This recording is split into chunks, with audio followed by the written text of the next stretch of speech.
시청자 여러분 안녕하십니까. 지금부터 저는 견해 안보 정도를 시작하겠습니다. 자, 이번 시간에는요, 지금 오늘 박성재 법무장관에 대한 이 변론이 있었습니다.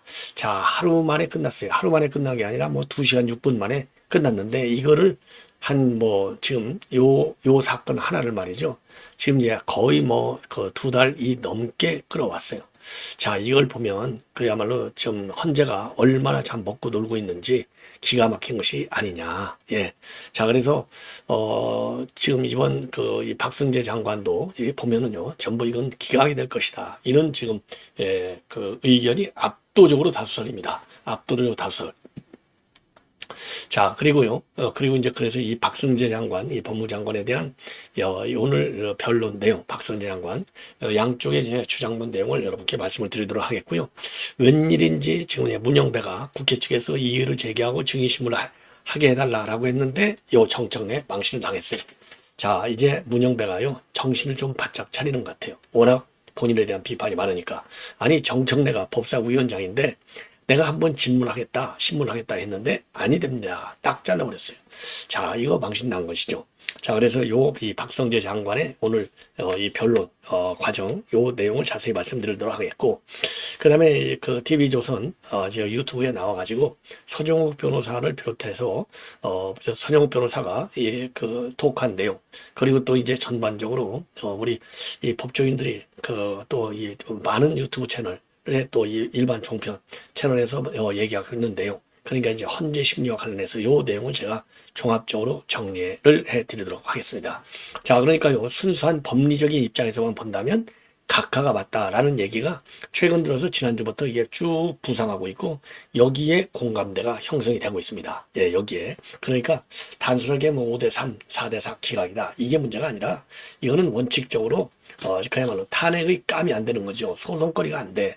예, 그러니까 이거는 각하해야 된다라는 여론인데, 요 내용에 관해서 말씀드리겠고, 그리고 저도 또 매일같이 이 헌재 관련 뉴스를 전해드리는데, 이 헌재 심리는 아주 극도의 보안 유지하에 심리가 진행되고 있다. 이게 이제 원칙으로 돼 있어요. 그런데 이번 사건은 사건인 만큼 하여튼 여기저기서 많은 그 뉴스들이 나오고 있어요. 헌재 심리 동향과 관련해서. 그러니까 대수까지 나온 거 아니에요. 이거 도대체 파이프라인이 어디에 있느냐? 이거 전부 우리 법 소속의 좌파 판사들이 자기네 카운터파트한테 전부 날려주는 것이죠. 그래서 저 파이프라인을 보니까 이 파이프라고 하잖아요. 그니 우리가 한 4군데. 그러니까 전부 다 우리 법 소속 좌파들이 4명이잖아요. 좌파들마다 다 파이프를 하나씩 가지고 있어요. 그러니까 그게 돌고 돌아서 우리 언론에 계속 나오고, 요렇게 돼서 우리가 이제 이 헌재를 뒤집고 있는 그런 상황이 되겠습니다.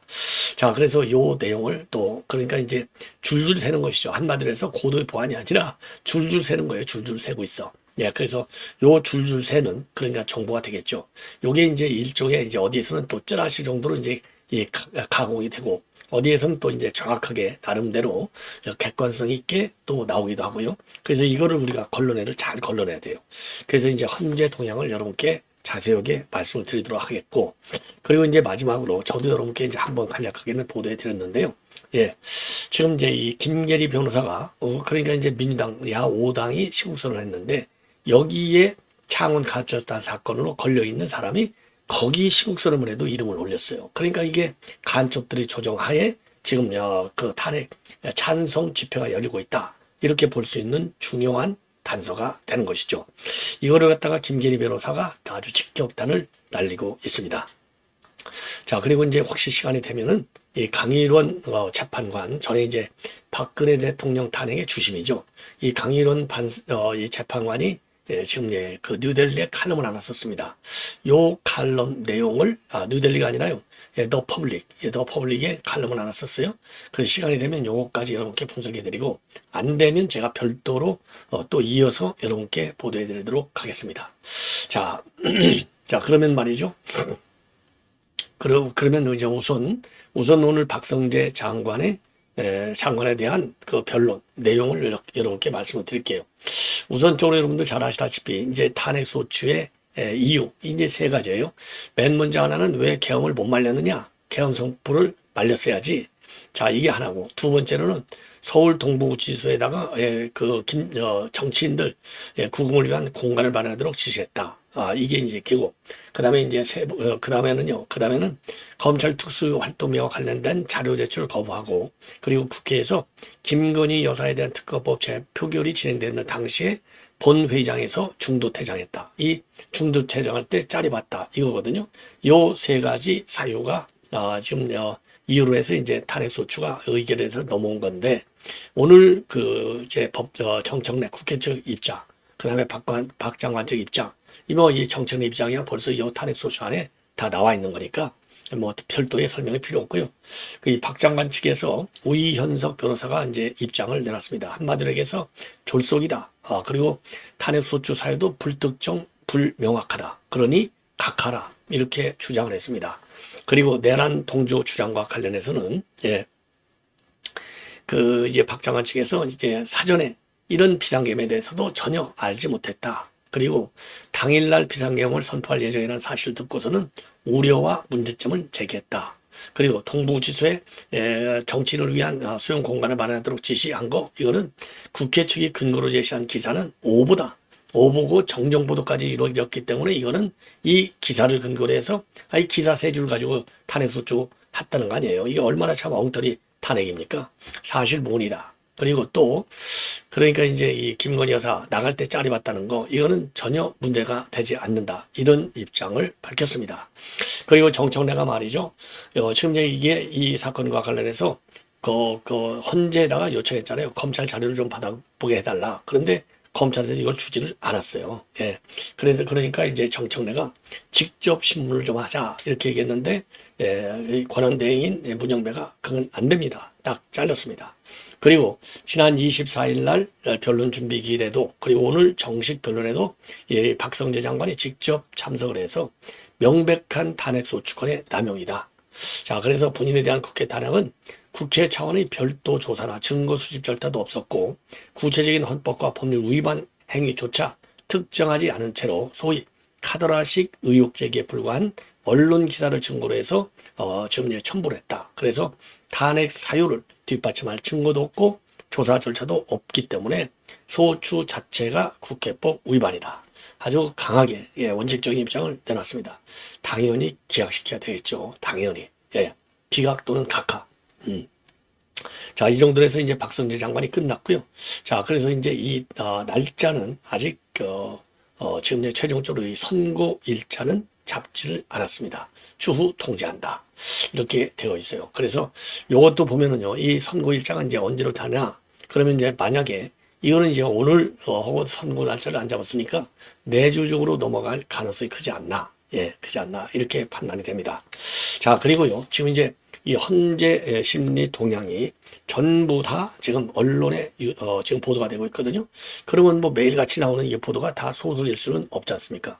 그래서 지금 이제 우선적으로 과연 도대체 이게 어디로 이게 누가 이 헌재 심리 동향이 고도의 보안이다. 그래서 뭐 도감청 장치까지 다 해놓고 있다고 하는데 어떻게 이게 새느냐 보니까 전부 그 우리법, 우리법이라고 하면 이제 문영배, 이미선, 정계선이잖아요.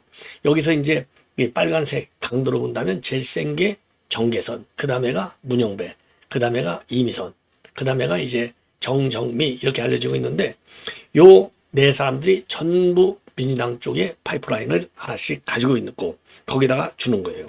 제일 확실한 사람이 정계선입니다. 정계선 남편이 황필규잖아요. 이 황필규는 누구하고 같이 일을 하느냐? 김희수 소추 단장하고 같은 로펌에서 일을 하고 있어요. 그러니까 당연히 김희수한테 다 얘기 듣고 그 집에 가서 자기 마누라하고 맨날 밥 같이 먹고 맨날 같이 자는데 그 얘기를 안 하겠습니까? 당연히 하죠. 그 다음에는 이미선이 동생도 윤 대통령 탄핵 찬성 거기 부위원장을 맡고 있잖아요. 그리고 이미선의 남편은 누구하고 같이 근무를 하고 있느냐? 권순이라고 같이 YK 로펌에서 일을 하고 있어요. 오충진 변호사. 자, 그러니까 이미선이는 이미선이는 재판하잖아요. 직접 판사. 그리고 정계선이도 정계선이도 이제 그 남편하고 얘기를 하지 않겠어요? 그러면 그 남편이 또 김희수한테도 또 들을 거 아니에요. 김희수한테도. 그럼 이 남편이 누구한테 알려주냐고. 당연히 민주당이 알려주지. 그 다음에 이미선이 남편 권순일하고 같이 근무하니까 권순일 통해서 권순일가 이재명 파이프라고 볼 수밖에 없다는 거죠. 그 다음에 이제 또 이제 세 번째 라인은 문영배. 문영배는 이재명하고 직접 나눌 수도 있겠고, 이게 또, 이 대포통이라고 그러나요? 대포전화. 예. 요 전화를 또 쓸 수도 있고, 예, 쓸 수도 있고. 왜냐면 지금 이미 이 공식 핸드폰이 또 별도로 있다는 거 아니에요. 근데 그게 누구 거라고 특정돼 있지 않다는 거 아닙니까? 관리대장에. 그러니까 거의 대포 전화기를 쓸 수도 있어요. 그 다음에는 또 하나, 이 문영배하고 또 제일 친한 게 누구예요? 연수원 동기. 정성호잖아요. 정성호. 정성호, 이재명, 문영배. 요것들이요, 대포폰으로 전화로 또 할 수 있어요. 그렇기 때문에 지금 이재명하고도 할 수 있고 문영배하고도 할 수 있다. 이것들이 뭐 얼마든지 하죠. 예. 뒤도 세상에 오는 걸로 착각해갖고. 그 다음에 이제 이 정정미는 또 누구하고 통화를 쓴다고 볼 수 있느냐? 정정미는 대전 쪽의 향판인데 이거를 김명수가 시켜줬잖아요.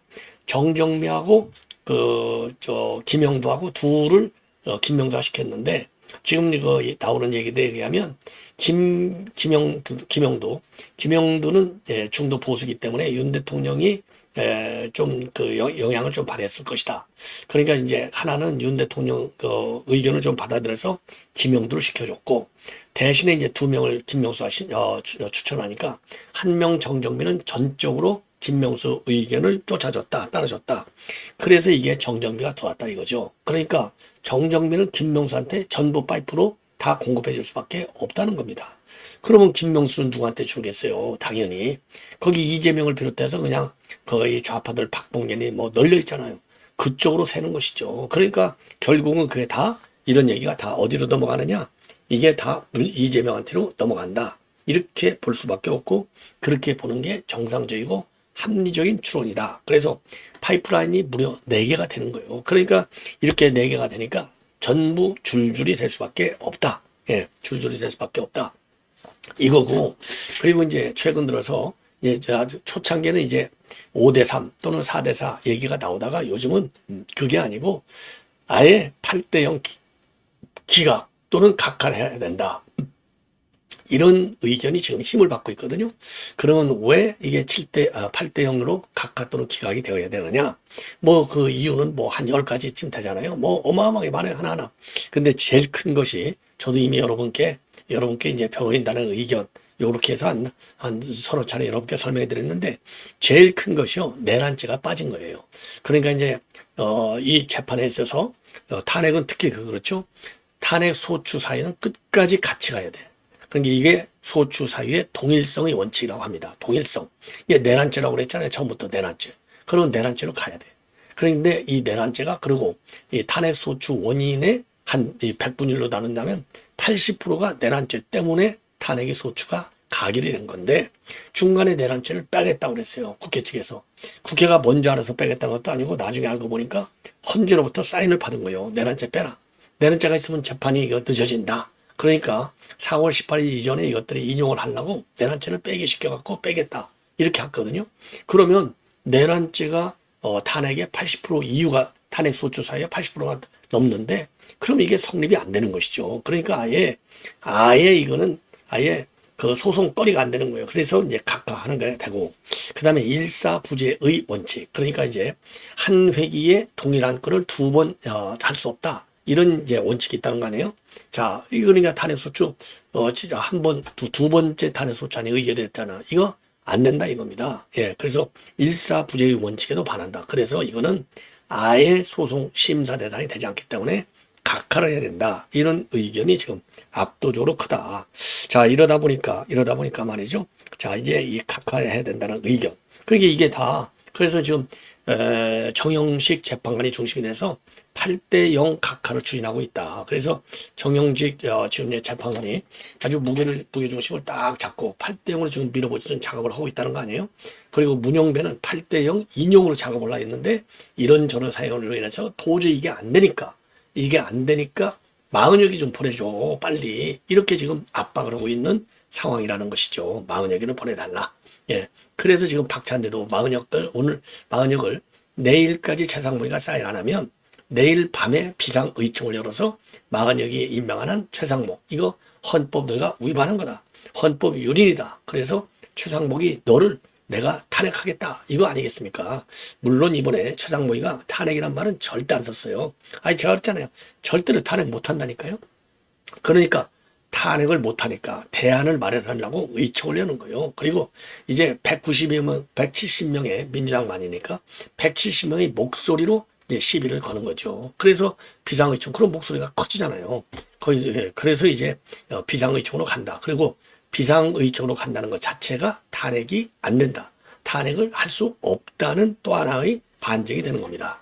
만약에 지들 마음대로 탄핵할 수 있으면 비상의총 갖고 뭐 있어요? 박찬대가 야 이거 탄핵하자 발의해 해가지고 쫙 또 날리면 되는 거죠. 이거를 못 하는 거예요. 이거를 못 해.